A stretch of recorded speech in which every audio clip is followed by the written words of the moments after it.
Let me know if this is familiar. So you signed up for a solution-focused brief therapy training and you read the books and you went to the events and you watched the videos and you did the study and you did all the things. And then you sit down with a client and you ask them the opening question, what are your best hopes from our talking? Because you understand you can't do solution-focused brief therapy unless you know what outcome the client wants to achieve from working with you. So there you go. You start the session exactly as you were taught. What are your best hope from our session? And then the client looks at you and he gives you the 3-word phrase that you've been fearing. I don't know. And then you think in your head, like, what do I say? I just asked the client the most important question. I started the session off properly. The client is supposed to tell me the outcome they want to achieve. I understand I can't do this work unless I know the outcome. But then the client just told me, I don't know.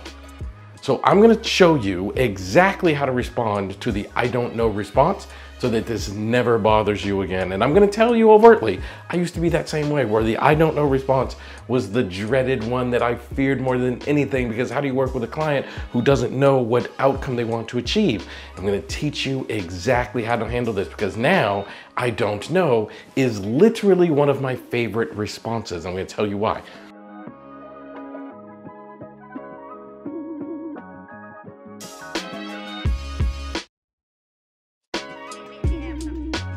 So let's get into it.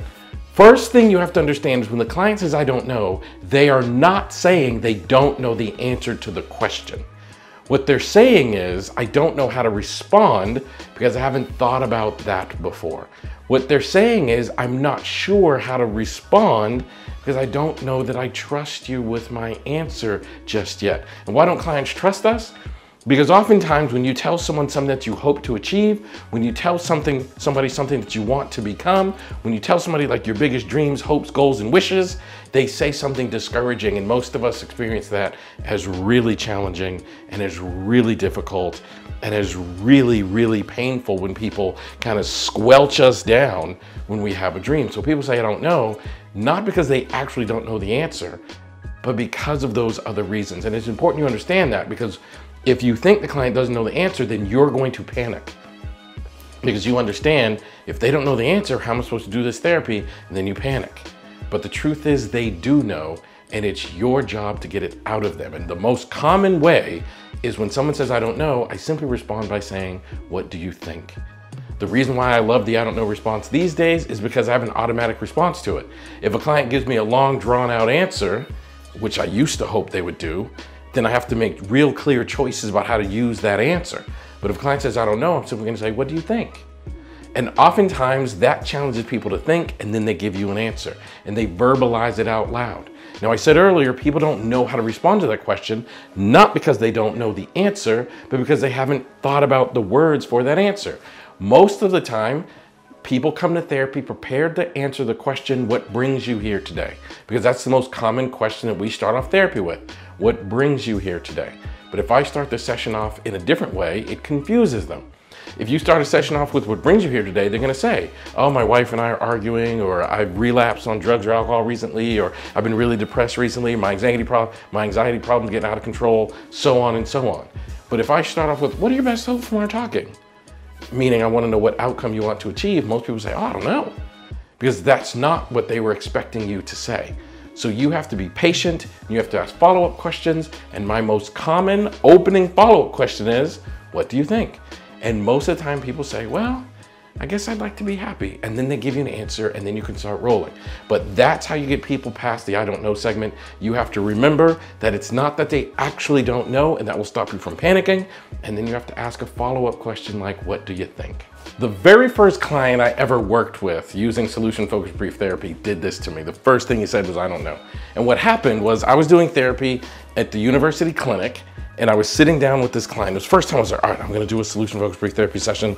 Let's see how it goes, here we go. I felt ready, I studied and I read and I prepared and I was ready. And I sit down with this client, and this was pictured like a 20-year-old, not super excited to be there, but not super disrespectful about that either. He sits down, I said, what are your best hopes for our talking? And the young man said, I don't know. And I said, what do you think? He said, I don't know. And I was like, oh, crap. Who does know? He goes, I don't know. And I said, who brought you to therapy? He said, my mother. And I got really excited, almost relieved. And I said, oh, if I go out in the lobby and ask your mom what she hopes you get from therapy, what do you think she might say? And he said, I don't know.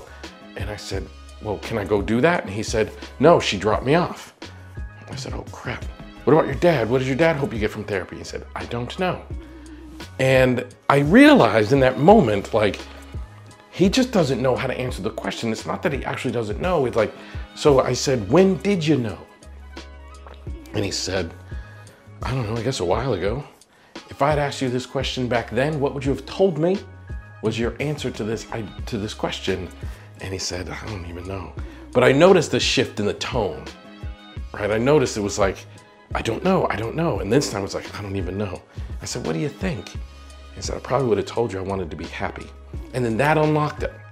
That unlocked it. So you got to understand it's your responsibility to turn the I don't know into a meaningful response. You have to understand that it's your job to accept I don't know, but yet challenge it.